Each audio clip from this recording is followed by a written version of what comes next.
climate change, I don't know. That's an iffy one, that is.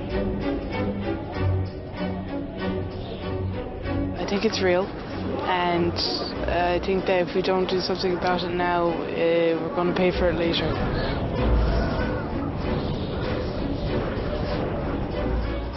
Climate change, biggest fraud ever perpetrated. I actually don't know. I honestly don't know. I feel like I don't know the answers because there are so many different theories.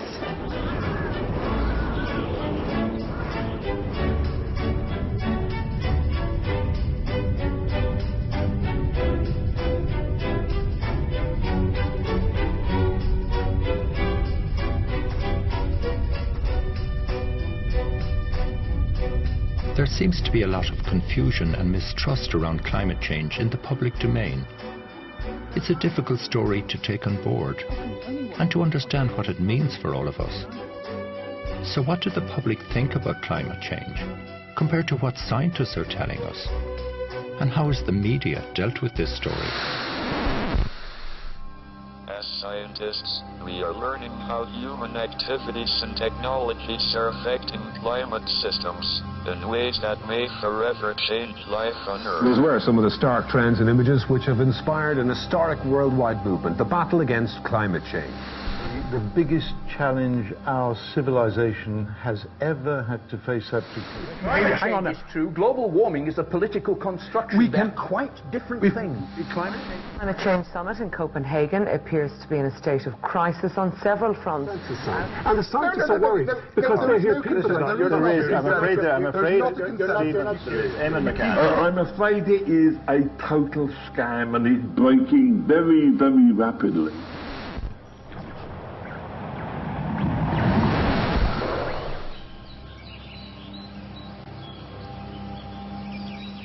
I'm involved in an active network of people who are interested in these issues on climate justice, and we keep saying to ourselves in most countries of Europe, the United States, why are people not more aware? It's a very difficult one because I think this is a kind of issue that journalists haven't had to deal with in the past. You know, it's a level of magnitude and the kind of risk that they've not used to dealing with. I think most journalists understand there's something going on.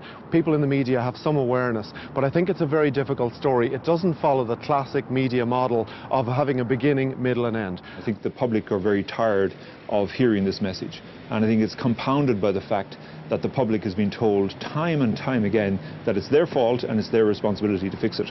And frankly, that's wrong. Despite the recent cold snap and the warm summer last year, Ireland really isn't seeing the change in global temperature that some people may have come to expect. If you look at the real data, which is the sunspots and the sun, we are heading for 30 damn cold years.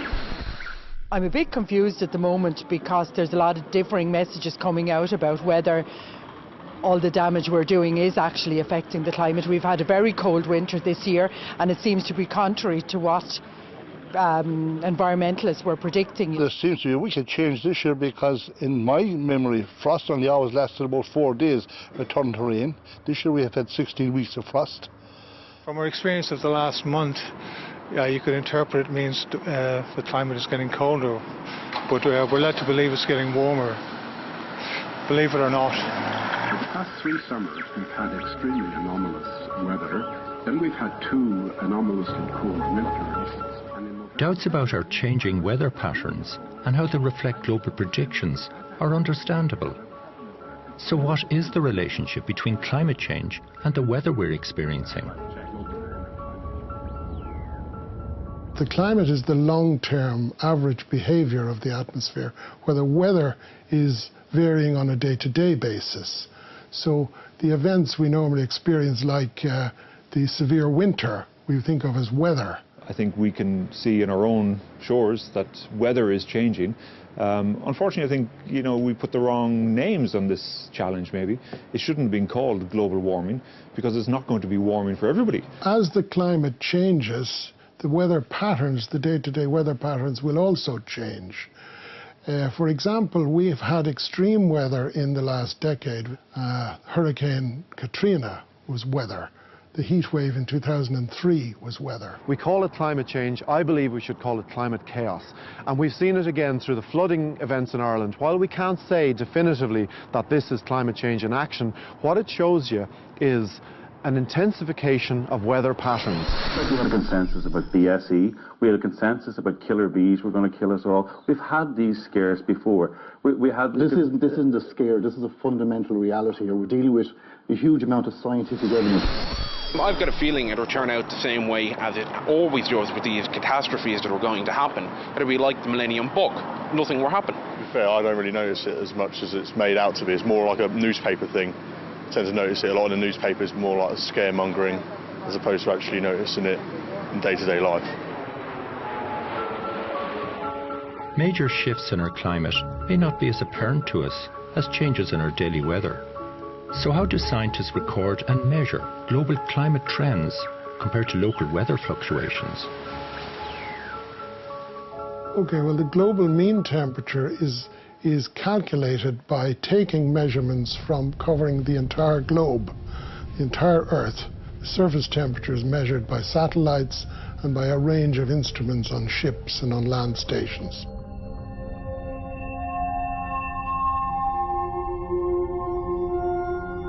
But on top of that, of course, is the weather, the large variations in temperature from place to place and time to time.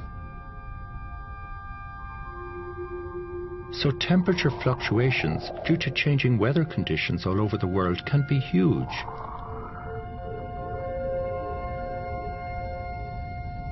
But the global mean average temperature varies on a much narrower range. So if a global mean average temperature was 5 degrees lower, or even 5 degrees higher than it is today, what sort of difference would that be? Well, it could mean very significant changes. It doesn't sound like very much, but when we remember that the average global temperature during the last ice age was only 5 or 6 degrees lower than it is today, we can see that this is very significant. And a rise of 5 degrees in temperature would be catastrophic, would have major impacts. We are told that the Earth's climate is changing. But the Earth's climate is always changing.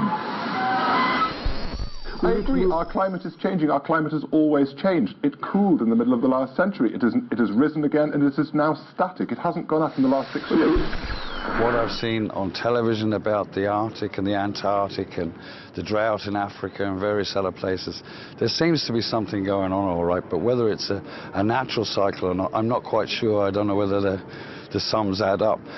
Half of me thinks it's happening naturally anyway, which is, you know, a pretty common view out there. Maybe we're contributing to what's happening, and then again maybe we're not. Maybe it's a natural process.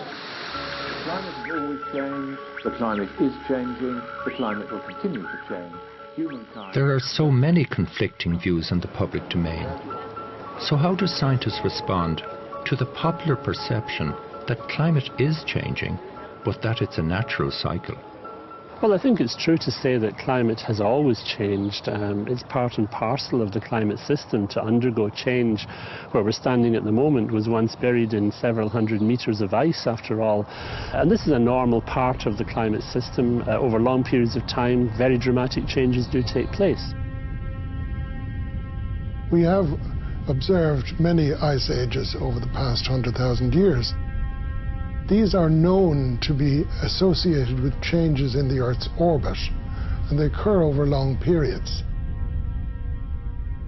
And at the moment, the overall trend due to the changes in the orbit should be for a very gradual cooling of the planet, as I say, over the coming thousands of years. However, what we're actually observing in the last 100 years is a warming.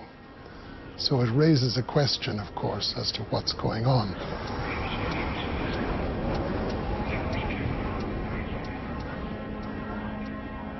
I heard that it's a bad thing, I guess, due to the ozone and all that type of thing, but I'm not well informed about that subject at all. You hear all the stuff that's thrown at us, protect the ozone layer or CFC gases, whatever, but to the man on the street, we don't actually know what I can personally do. I remember in the early 90s, it was all about the ozone layer. Where's the ozone layer? So what did happen to the ozone layer? Well, the ozone in the stratosphere, this is the upper atmosphere, was broken down by chemical reactions. And the chemicals in question were chlorofluorocarbons, or CFCs. These are artificial chemicals which are used in air conditioning systems and fridges and so on. It took some brilliant scientific research to find out what was going on. But once we found out, we put in place an international ban on the manufacture and distribution of these harmful chemicals. And that was agreed in the Montreal Protocol. So this really is a success story of environmental action. The ozone hole, as it was called, is now gradually recovering. It will take about 100 years to get back to the level it was at before this event, but we're going in the right direction.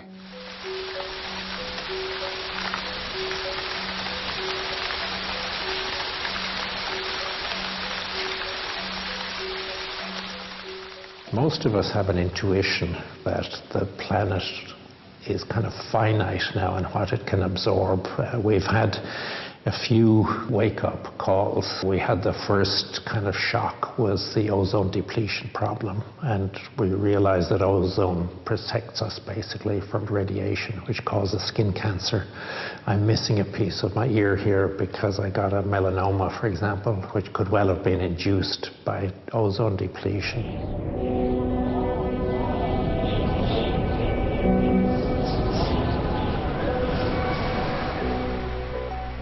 Most people knew about the problem with the ozone layer, but very few of us seem to know how it was resolved.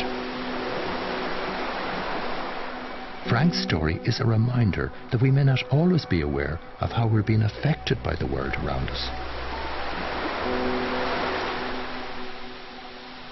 Climate change is an even bigger science story, and given the complex nature of it, I headed back to see John Sweeney to revisit the basics of the science behind it. And perhaps the best way of explaining it is to actually look at some of these processes in terms of what the Earth's atmosphere is composed of. Well, you can see here that the Earth's atmosphere is composed mainly of nitrogen, in fact, about 80%, with about 20% oxygen. But there are some trace gases in it, most notably water vapour, carbon dioxide and methane. These are the greenhouse gases, which exert a disproportionate amount of influence on the flows of energy to and from the surface. You can see that they allow the incoming shortwave radiation from the sun to make it all the way down to the surface and keep us warm down at the surface. But they stop the outgoing long-wave radiation from the Earth from actually escaping. Without them, the Earth would be a very cold place, would be at a temperature of about -18 degrees centigrade. So they're natural, they're essential, and without them we wouldn't really have a habitable Earth. But if we have too much of them, if the concentration increases too much, then we begin to get problems because we begin to trap too much heat close to the surface, and this can cause the surface air temperature to warm up.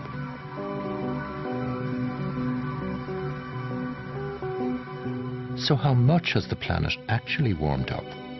Well, when we assemble all of the observations of temperature on the planet over the past century, we find it's warmed up by about 0.7 degrees. That's important because we know that once we get to certain levels of temperature increase, things may happen that may surprise us.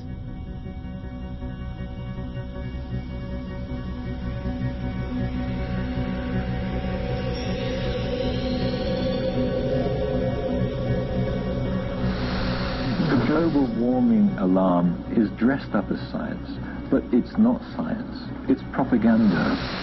Let's talk about climate change, because climate change is... Well, actually, let's not talk about climate change. Well, let's talk about climate change, I'm afraid, and that is why we are here tonight, because there are two interesting different views. The debate doesn't seem to be very clear. We're getting messages that are mixed from the science and technology communities, so it's not very clear, really, is it?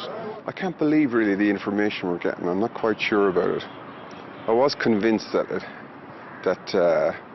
it was having an effect, but now I'm not so sure. think it's kind of hard to know if we've actually been around long enough to know if there's a pattern or to kind of understand exactly what human contribution is. How long ago did scientists become aware of greenhouse gases in the atmosphere? Well, they've been studying this issue for well over 100 years. In fact, it was an Irish scientist, John Tyndall, who came from Loughlinbridge in Carlow, who first looked at the effects of changes of the constitution of the atmosphere on the climate. A little bit later, then, a Swedish scientist, Svante Arrhenius, studied the effects of CO2, carbon dioxide, and again argued that if CO2 levels increased, the climate would change.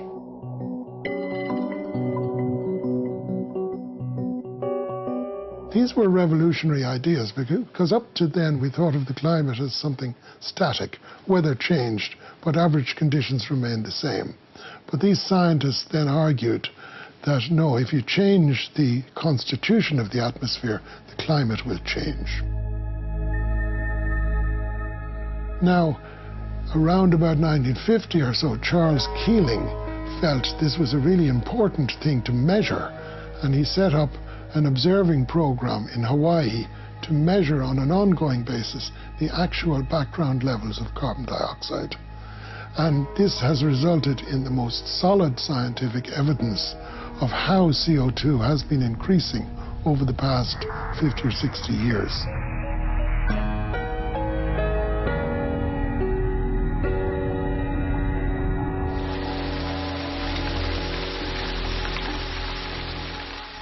So modern science can physically measure CO2 levels in the atmosphere over recent centuries.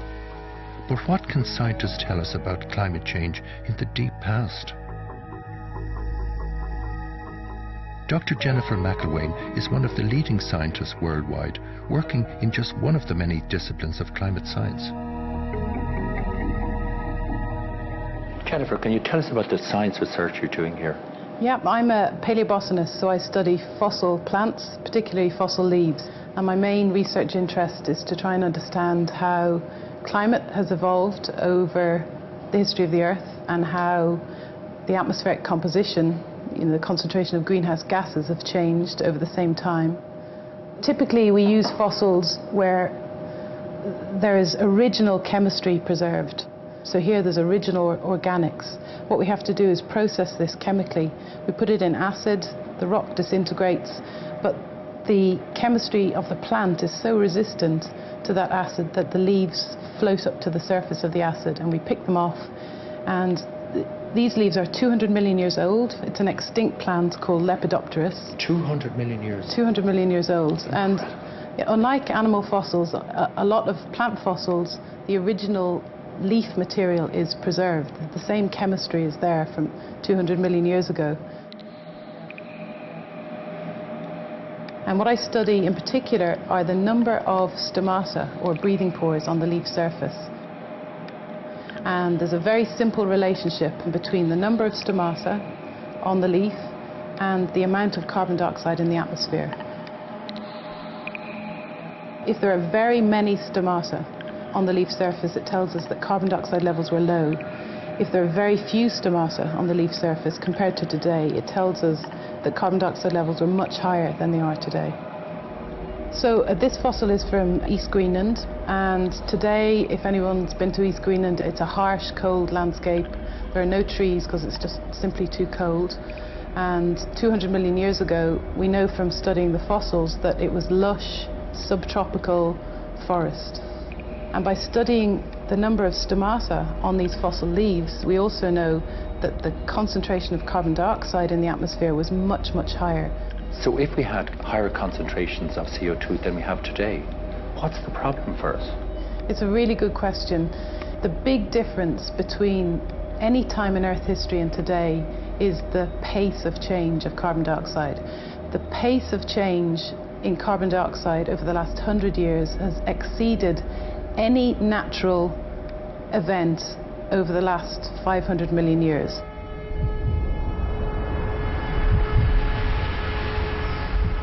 What Jennifer explained is how millions of years of accumulated leaves and plant matter, like the ones she's been studying in her laboratory, drew down CO2 from the atmosphere, as part of nature's carbon cycle, decayed, to become pure pockets of concentrated fossilized carbon stored under the Earth's crust. These formed over millions of years to become what we now know as gas, coal and oil.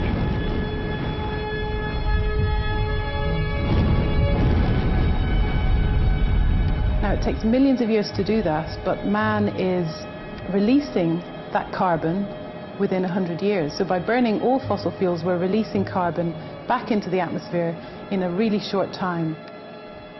So today, the CO2 concentration is higher than any other time in the last 16 million years. And we know this from evidence from fossil stomata and at least 4 other different proxy methods.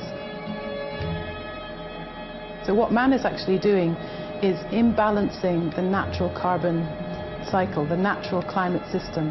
And if you cause an imbalance to the climate system, there are going to be consequences, significant consequences in our very near future.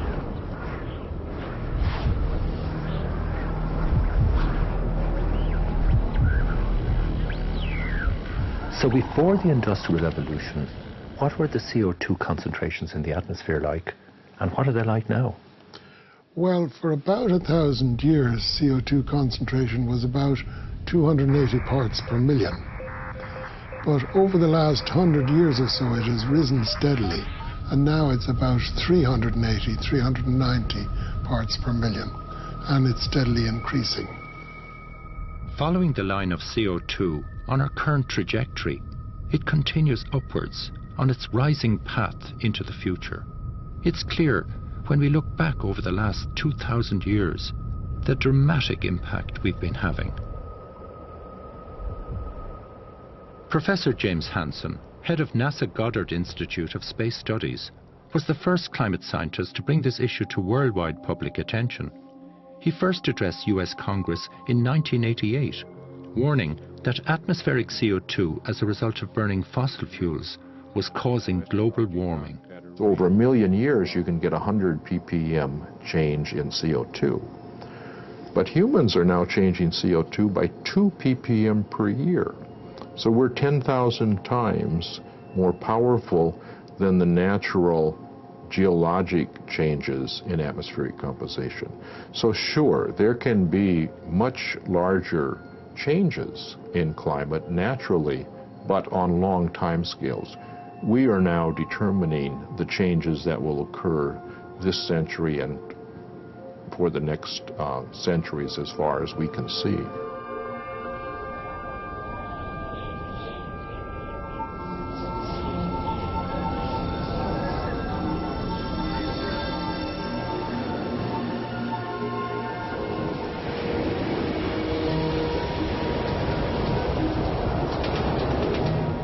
So bringing together the research in these diverse fields of climate science, what are the conclusions scientists have reached as to the cause of the increase in the global mean temperature over the last 100 years? Well, the cause, of course, to some extent, there's a slight contribution, we believe, from natural processes, from things like changes in solar activity, changes in ocean currents, for example.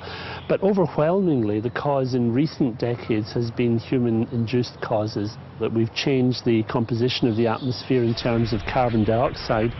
And the trend in carbon dioxide concentrations has matched very closely the trend in global temperature. So most climatologists believe that, in particular over the past 50 years, the warming that we've seen globally has been primarily driven by human action, primarily driven by those changes in atmospheric composition.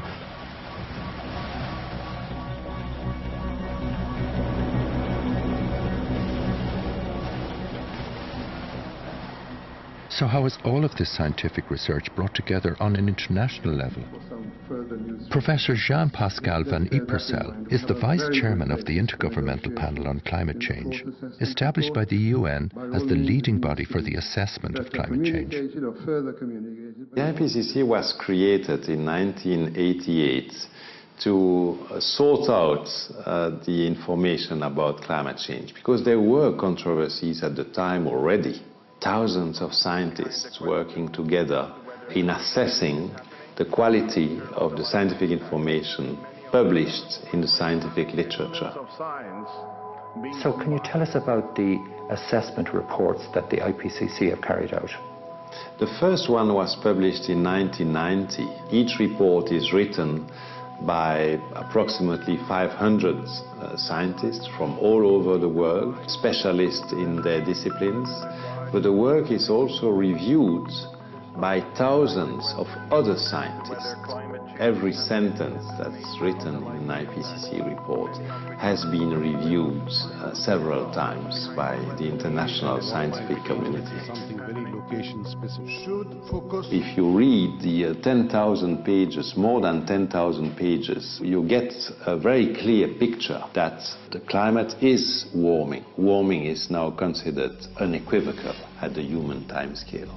Second, that it's mostly due to the human greenhouse gases and the emissions due to fossil fuel and deforestation. Three, that the impacts both for ecosystems and for human activities could be quite severe if we continue on a business as usual trajectory.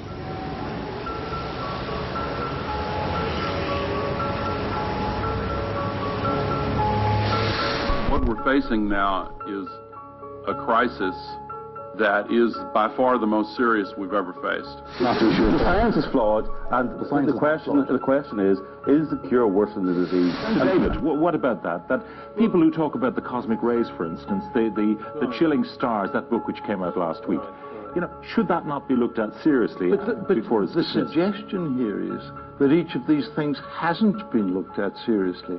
I suggest you need to look at the Intergovernmental Panel on Climate Change report. The jury's still a little bit out with me. I know we're doing something, I know we're making it worse, but it might be happening anyway. I think it's a lot of baloney. I think Al Gore is like pulling the wool over everybody's eyes. And I can say that because I'm from America. Some people tell us the polar ice caps are melting, we're all coming underwater. I wonder.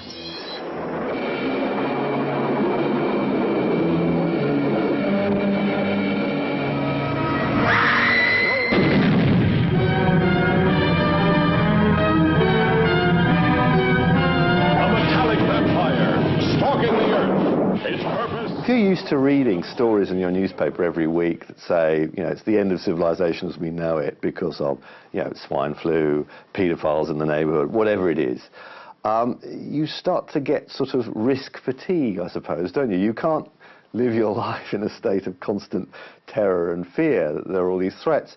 It's difficult for us to really understand, you know, what's a risk and what isn't, because we get coverage that is alarmist about a whole range of issues. So when something is genuinely alarming, you know, how are we to understand that? If we're continually exposed to this risk fatigue, combined with the increasing controversy around the science, it may feel like the wise thing to do is to sit on the fence over the issue of climate change and wait for it all to blow over.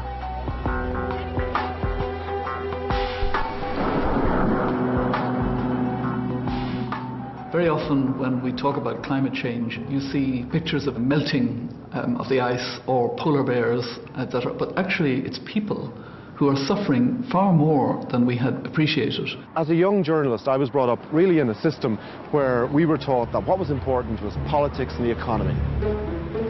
It's really subsequently that I got to figure out that politics and the economy are a subset of the environment. And without a functioning environment, we can't have an economy. And I think people in November 2009 in Ireland came to realise, maybe for the first time in many cases, what happens when your environment ceases to function. I'm not sounding alarmist for the sake of it. I've been following the science as much as I can because deep in my heart I think I'm more a grandmother than anything else. I feel really concerned about what the world will be like in 2050 for everybody's children and grandchildren in our world today.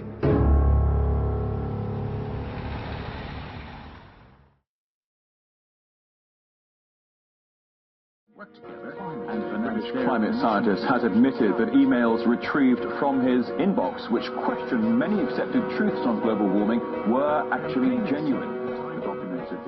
In the wake of mounting controversy around climate science in the past year, I spoke with Professor Justin Lewis, editor of a new book called Climate Change and the Media.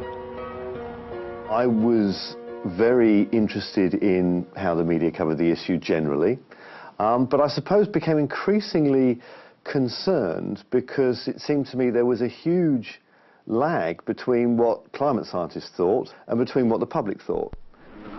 Got it wrong. The head of the United Nations Climate Change Panel admits errors were made in a 2007 report. It said the Himalayan glaciers would disappear by 2035. Well, it turns out the scientist based his prediction on one single media interview. So what about the issue of the Himalayas?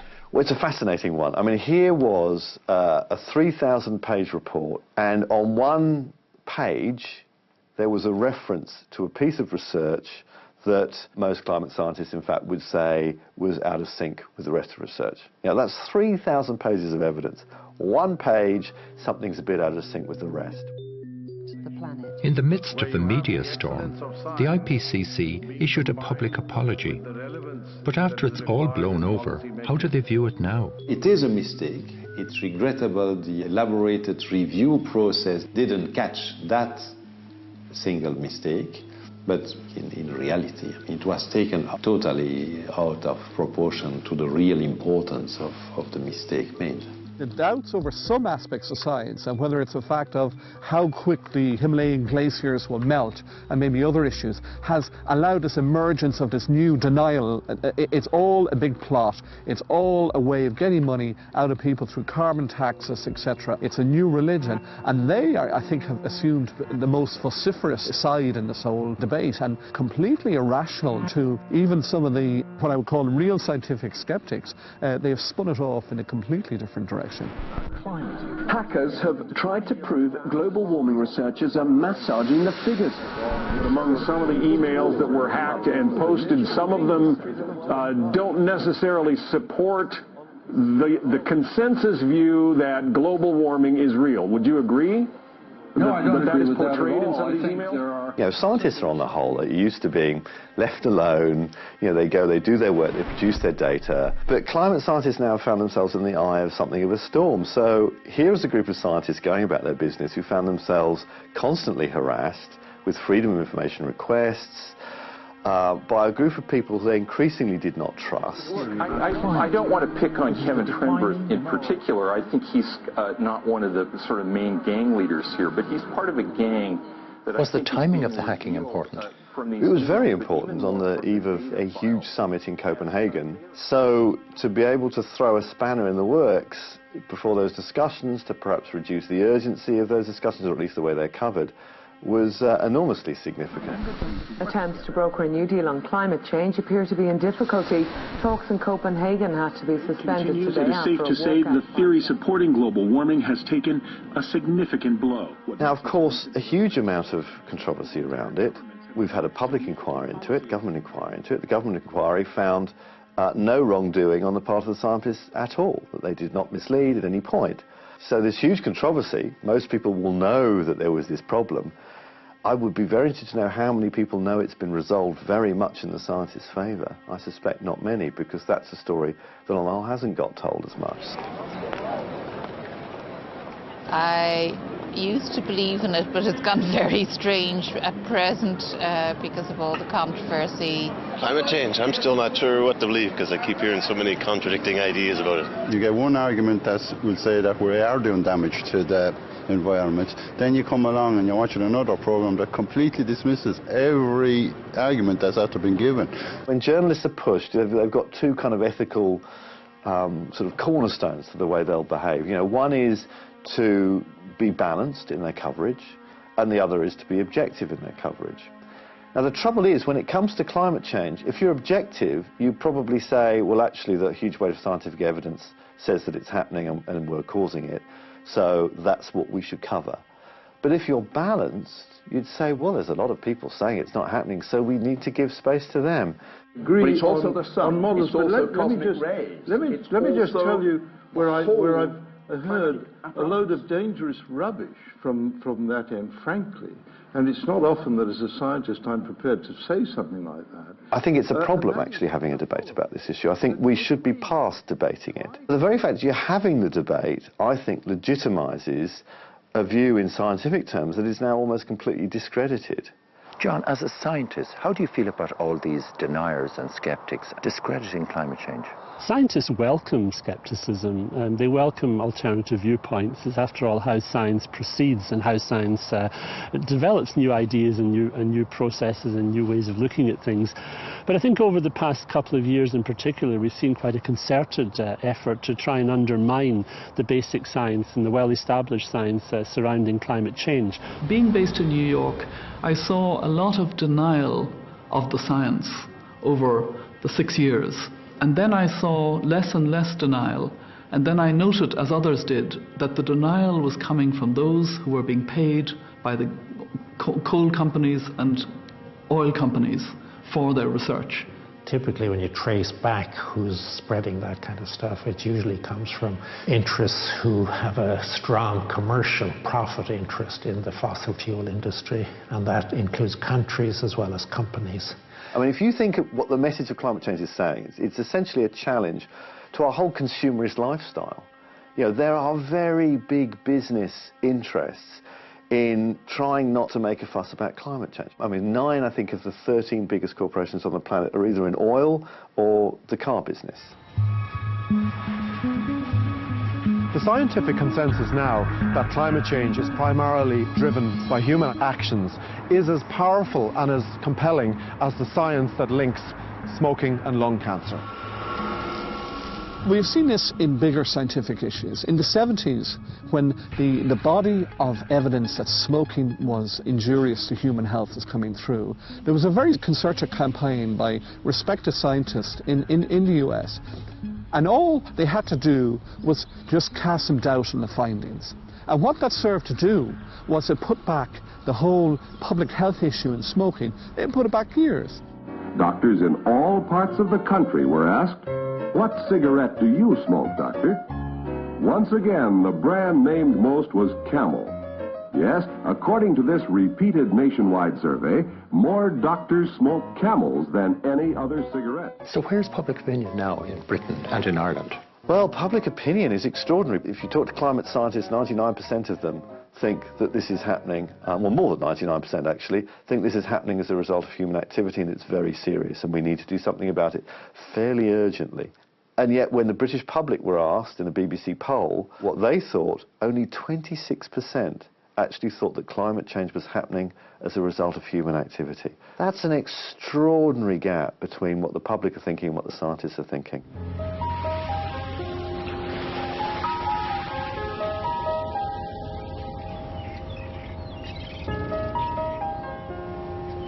Outside of all the distracting noise in the media around climate change, what are the real challenges that climate scientists are facing, looking forward into the future?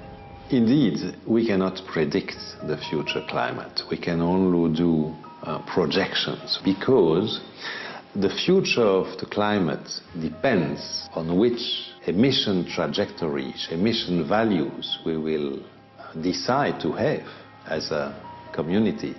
Well, the trajectory we seem to be on at the moment, based on the current data on global greenhouse gas emissions, suggests that the 3.5-degree rise in temperature anticipated by the IPCC by the end of the century may be overly optimistic. Now that we look at the Earth's history more carefully and have better data on how the Earth responded to changes in global temperature and atmospheric composition in the past, and as we see how the Earth is responding to the present amount, 387 parts per million of CO2, we see that we have actually already passed into the dangerous range of atmospheric CO2. So what does this mean, John, for all of us on the planet if James Hansen is right? Well, if James Hansen's projections are right, we could be looking at temperature increases of between 4 and 6 degrees by the end of the century. One hopes that Professor Hansen's projections are a little on the high side, because if they do turn out to be correct, then the consequences would be very serious indeed for us.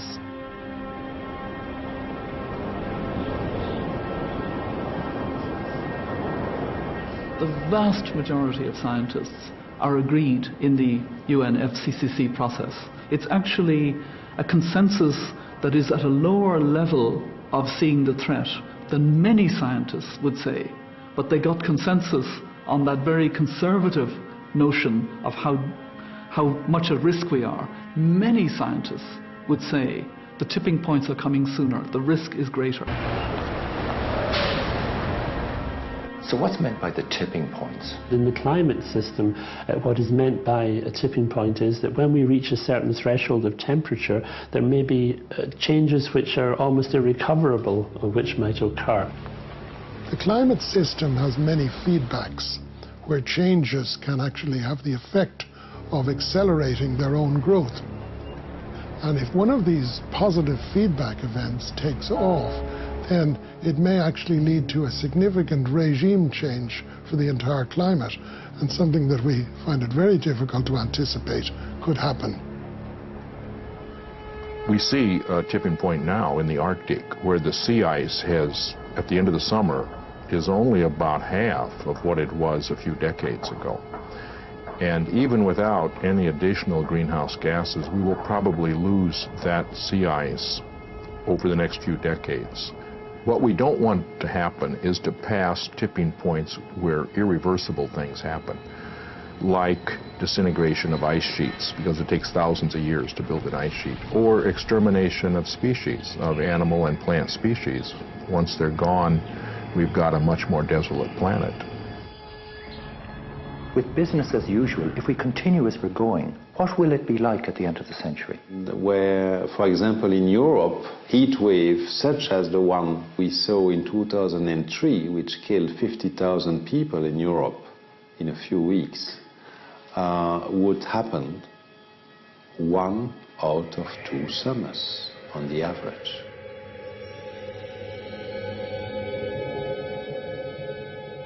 To be honest, I don't think about it that much. I suppose the fact that it doesn't affect me directly now probably doesn't make me think about it that much. It'll be a long time before it happens.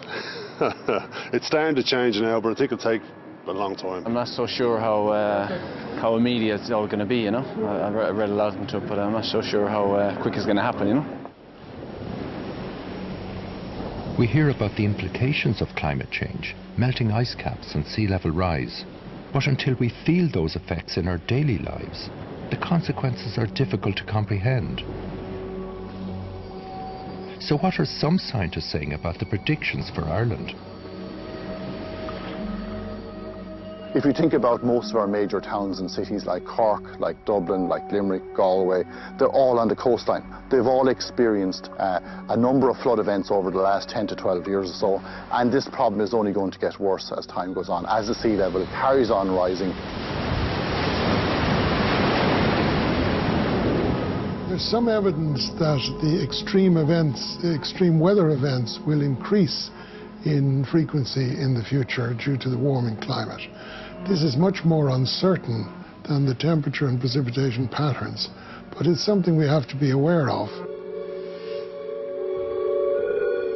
Well, Ireland is going to be a much more hostile place in the sense that we're going to have nastier storms, we're going to have changes in temperature of a very significant nature, so droughts in summertime, maybe more flood events in wintertime, and more natural disasters in terms of weather-generated disasters. So it's definitely going to be a more hostile place, something we're not really very much used to or prepared for. If those are some of the implications of climate change for Ireland, what about other parts of the world?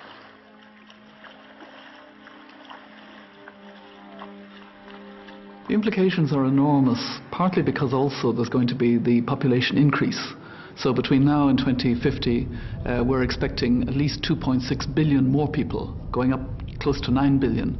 The prediction is that by 2050 we could have 250 million climate refugees, and they will move to Europe, and I don't know how we would possibly stop them. Morning, how are you? How are you, Mr. Bennett? This is the top most important priority issue not only for the United Nations, but for whole international community and even for humanity. They're saying that it's going to happen, so if it happens, it happens. Like, there's nothing really we can do about it, is there? Like a lot of things, unfortunately, today there's more lip service than action. And it's such a pity because it could be too late.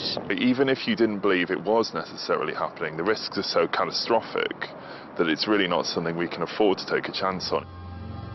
It's been described as an opportunity the world cannot afford to miss. Delegates from 192 countries are in Copenhagen hoping to hammer out a landmark agreement on climate change. Talks will be tense with deadlock on agreement between poorer and richer nations. The White House says US President Barack Obama will attend and is still confident a deal can be done. No, indeed, Copenhagen didn't solve all problems, but still, they agreed to put a number in terms of objective, of target, 2 degrees. The IPCC in its last report says very clearly that to stay in the vicinity of 2 degrees, before the end of the century, global emissions would actually need to be reduced to 0. Jean-Pascal explained that the need for action on cutting emissions is even more urgent if we consider the growing population and energy needs of the developing world. The poorest countries must be able to develop, which means they must be able to have the transfer of green technologies rapidly, because they're going to develop anyway. And if China continues on its carbon path at the moment, and India does, and other countries that are emerging do, then we will have no safe world by 2050. We will have a world where it will be catastrophic, the problems.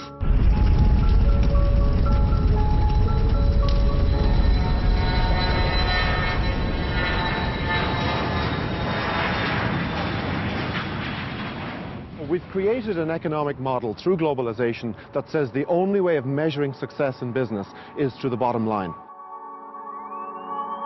That has driven a voracious economic model that doesn't take into account sustainability, doesn't take into account the need of future generations, and is concentrated on short-termism. And Ireland, for example, our economy has been wrecked by short-termism and profit-taking. We're in the universal acceptance stage now of the banks. Everyone says, oh, we all knew it was a bubble. Well, we didn't, right? Think about the environment in the same way. At the moment, we're in the ridicule phase. People say, I saw David McWilliams talking about the environment. Well, he doesn't really know what he's talking about, or that's not really our concern.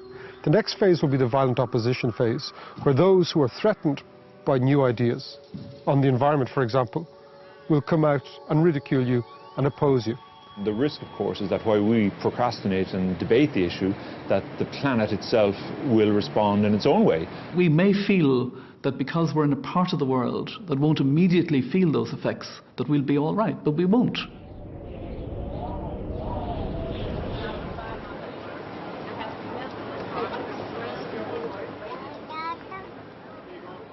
There doesn't seem to be the realisation of the importance of the effects of climate change and what it will do going forward.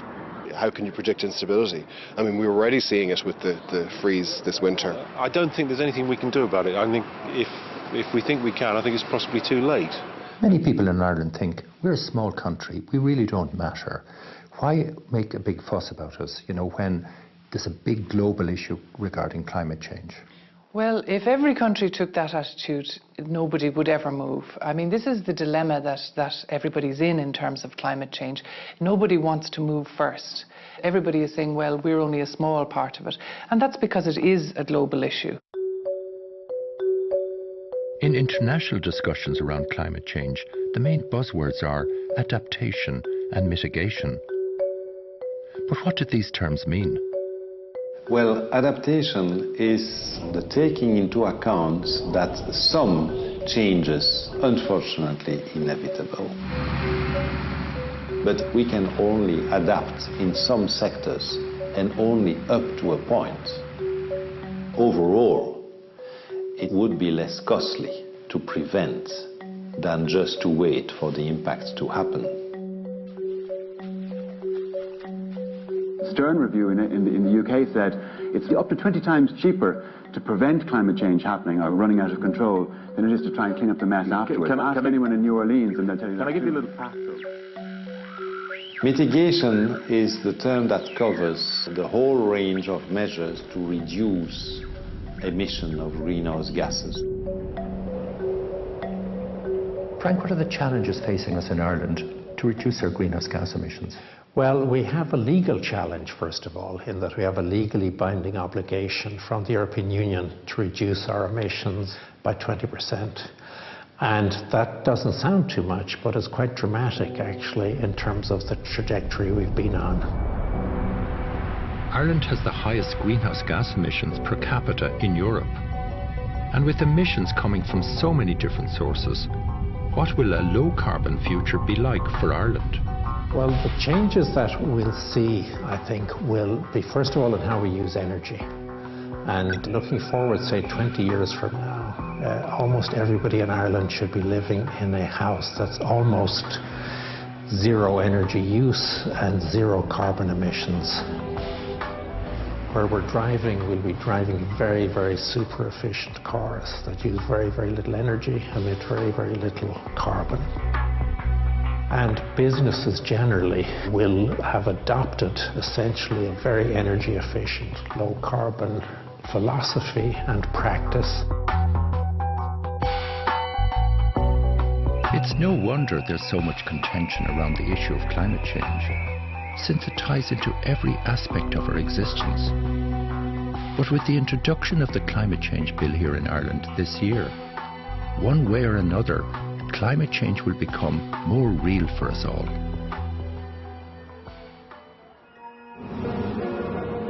In Ireland, as in other countries, what we have to do is break our dependence on fossil fuel.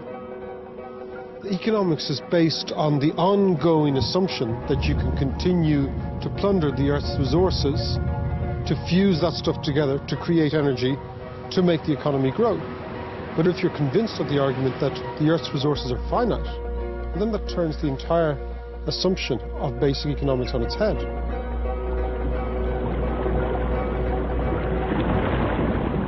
Energy is the underlying currency of our society. It's not the euro. If you take away energy, everything stops. If you're producing renewable energy, if you're producing technology for improving energy efficiency and so on, we can essentially create a green enterprise out of the need to cut back.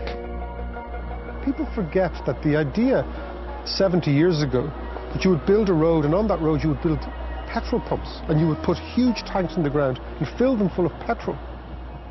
People would have thought you're crazy. And yet that's what happened. And it's exactly the same thing here. The other huge reason for taking it seriously, of course, is that it's not just changing the environment, but it's changing the economic structure of the world. And guess what? By changing this country to deal with climate change, we're actually reinventing the country. We're actually adding jobs, we're adding huge investment into our infrastructure, into our energy capacity, and we're creating huge wealth.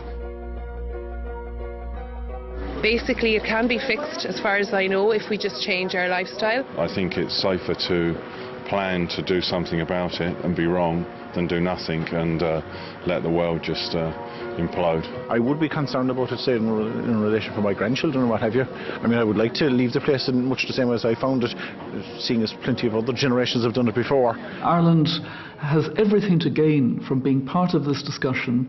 It's time to change our whole mindset about how we will live and our children and grandchildren will live in the years to come. It's also for Ireland an opportunity to renew ourselves, and that's why I believe there's great potential in this and great hope.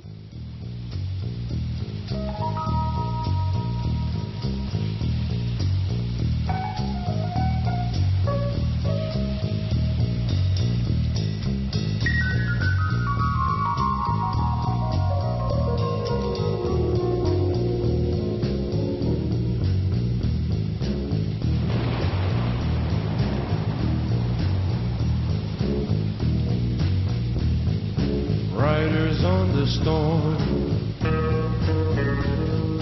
riders on the storm. Into this house we're born.